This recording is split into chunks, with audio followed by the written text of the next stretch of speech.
Այս պայքարում, որտեղ մեր նպատակը ազգային գաղափարախոսությունը հասնելն է հաղթանակի, կերտելով ցեղակրոն պետություն, մենք չենք կարող թույլ տալ որևէ կիսատ պարարտություն։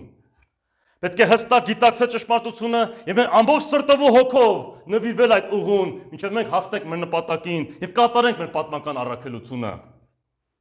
Եթե իսկապես ուզում ենք ազգային հեղափոխություն ու վերածնունդ, ապա միանշանակ սա է միակ իրատես ճանապարհը։ Ստերը շատ են լինում, բայց ճշմարտությունը մեկն է։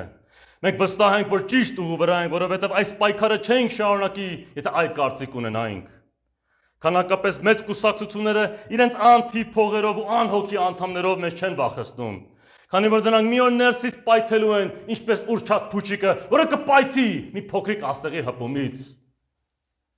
Թող մյուսները վազեն քվյաթերտիկների ու կարճատև հավանությունների հետևից։ Մենք քայլում ենք մեր ճակատագրի ուղղությամբ, կերտելու նոր պատմություն։ Թող նրանք փողերով ստեղծեն ժամանակավոր անցողիկ սեզոնային ու դատարկ կուսակցություններ եւ դաշինքներ։ Մենք մեր անհողդող կամքով հավիտենական օրդեն ու ապագա հայ ազգային պետության հիմքը կկառուցենք։